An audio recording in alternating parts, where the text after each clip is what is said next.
మీ అందరికీ నా వందనాలు. ద్వితీయోపదేశకాండం 25వ అధ్యాయము 13వ వచనం చదువుకుందాం. హెచ్చు తగ్గులు గల వేరు వేరు తూనికరాళ్ళు నీ సంచిలో ఉంచుకొనకూడదు. హెచ్చు తగ్గులు గల వేరు వేరు తూములు నీ ఎంట ఉంచుకొనకూడదు. దేవుడు ఎక్కడ ఏమంటున్నంటే, కొంతమంది బంగారం కానీ వెండి కానీ తూకం వేసేవారుగా ఉంటారు.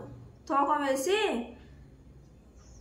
బంగారాన్ని వెండిని అమ్మేవారుగా ఉంటారు. దేవుడు అంటాడు, బంగారం అయినా సరే వెండి అయినా తూకం వేసి అమ్మేటప్పుడు మనం ఆ కాటా కూడా కరెక్ట్గా ఉండాలి అని చెప్తున్న దేవుడు.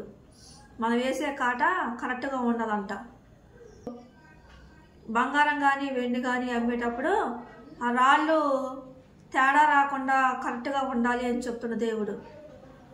తక్కువగా ఉండకూడదంట, ఆ రాళ్ళు అనేవి ఎక్కువగా ఉండకూడదు అంటున్న దేవుడు. కరెక్ట్గా ఉండాలి అని చెప్తున్న దేవుడు. ఆ రాళ్ళు కరెక్ట్గా ఉంచుకొని ఇతరులకి బంగారం కానీ వెండి కానీ ఇతరులకి అమ్మేవారంగా ఉండాలి అని చెప్తున్న దేవుడు. కొంతమంది కాటాలో మోసం చేసేవారుగా ఉంటారు. రాళ్ళల్లో మోసం చేసి బంగారాన్ని వెండిని అమ్మేవారుగా ఉంటారు. దేవుడు అంటాడు, ఆ మనసు మంచిది కాదు అంటాడు దేవుడు. అలా అమ్మేవారంగా ఉంటే మనం అన్యాయం చేస్తున్నాము అని అర్థము అంటాడు దేవుడు. అన్యాయం అక్రమం చేసి మనం బంగారం వెండిని అమ్ముతున్నాము అంటాడు దేవుడు. ఆ మనసు మంచిది కాదు అంటాడు దేవుడు. అలా ప్రవర్తించే వారంగా ఉంటే దేవునికి ఆ మనసు ఇష్టం ఉండదంట. లోపల అనేక రకమైన సరుకులు అమ్మేవారంగా ఉంటాం, పండ్లు అమ్మేవారంగా ఉంటాం, బియ్యం కానీ వడ్లు కానీ రకరకాల సరుకులను తూకం వేసి అమ్మేవారంగా ఉంటాం. పత్తి కానీ మిరప కానీ వడ్లు కానీ బియ్యం కానీ రకరకాల వాటిని మనం తూకం వేసి అమ్మేవారంగా ఉంటాం. అమ్మేటప్పుడు చాలా జాగ్రత్తగా ఉండాలంట. ఆ రాళ్ళల్లో మోసం చేయకూడదంట, ఆ కాటాలోని మోసం చేయకూడదు అంటాడు దేవుడు. అలా మోసం చేసి ఇతరులకు మనం అమ్మేవారంగా ఉంటే మనం అన్యాయంగా అక్రమంగా డబ్బు సంపాదించుకుంటున్నాము అని అర్థం అంటాడు దేవుడు. మనం అన్యాయంగా అక్రమంగా వారి దగ్గర డబ్బులు తీసుకునే వారంగా ఉంటున్నాము అంటాడు దేవుడు. అలా ప్రవర్తించే వారంగా ఉంటే మనం అన్యాయం చేస్తున్నాము అంటాడు దేవుడు.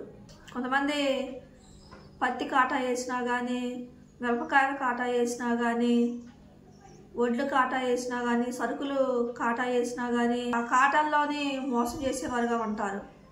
ఆ కాటాల్లోని కొంతమంది మోసం చేసేవారుగా ఉంటారు.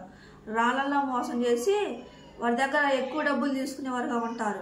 దేవుడు అంటాడు, ఆ మనసు మంచిది కాదు అంటాడు దేవుడు. అలా ప్రవర్తించే వారంగా ఉంటే వేరే వాళ్ళ దగ్గర రాళ్ళల్లో మోసం చేసి కాటాల్లో మోసం చేసి డబ్బులు తీసుకునే వారంగా ఉంటే ఎక్కువగా తీసుకునే వారంగా ఉంటే మనం కష్టపడి సంపాదించడం లేదు అని అంటాడు దేవుడు. కష్టపడి సంపాదించకుండా మనం అన్యాయం చేసి డబ్బుని మనం సంపాదించే వారంగా ఉంటున్నాము అని అంటాడు దేవుడు. మనం అన్యాయస్తులము అంటాడు దేవుడు. ఆ మనసు మంచిది కాదు అంటాడు దేవుడు. అలా ప్రవర్తించకూడదు అంటాడు దేవుడు. అందుకే దేవుడు అంటాడు, ద్వితీయోపదేశకాండము 25వ అధ్యాయం 13వ వచనం చదువుకుందాం. హెచ్చు తగ్గులు గల వేరు వేరు తూనికరాళ్ళు నీ సంచిలో ఉంచుకొనకూడదు. హెచ్చు తగ్గులు గల వేరు వేరు తూములు నీ ఇంట ఉంచుకొనకూడదు. నీ దేవుడైన యెహోవా నీకిచ్చుచున్న దేశంలో నీవు దీర్ఘాయుష్మంతుడవునట్లు తక్కువ కానీ న్యాయమైన తూనికరాళ్ళు నీవు ఉంచుకొనవలెను. తక్కువది కానీ న్యాయమైన తూము నీకు ఉండవలెను. అలాగూ చేయు ప్రతి వాడును, అనగా అన్యాయము చేయు ప్రతి వాడును నీ దేవుడైన యెహోవాకు హేయుడు. ఏంటంటాడు దేవుడు ఎక్కడ ఏమంటుందంటే, కాటా మనం వేసే కాటా కరెక్ట్గా ఉండాలంట. మనం తూకం వేసే రాళ్ళు కూడా కరెక్ట్గా ఉండాలి అని చెప్తున్నాడు దేవుడు. ఎక్కువగా ఉండకూడదంట రాళ్ళు, తక్కువగా ఉండకూడదంట. సరి సమానంగా ఉంటే మంచిది అంటాడు దేవుడు. అలా మంచిగా కాటా వేసే వరంగా ఉండాలి అని చెప్తున్నాడు దేవుడు. రాళ్ళు మనం తూకం వేసేటప్పుడు కాటా కరెక్ట్గా ఉంచుకోవాలి అని చెప్తున్నాడు దేవుడు. ఆ రాళ్ళు కూడా కరెక్ట్గా ఉంచుకోవాలి అని చెప్తున్నాడు దేవుడు. కాటాలో కానీ రాళ్ళలో కానీ మనం మోసం చేసి ఏ వస్తువులు కూడా మనం అమ్మకూడదు అంటాడు దేవుడు. సామెతల గ్రంథం 16వ అధ్యాయము 11వ వచనం చదువుకుందాం. న్యాయమైన త్రాసును తూనికరాళ్ళను యెహోవా యొక్క ఏర్పాటులు, సంచిలోని గుండ్లన్నీ ఆయన నియమించను.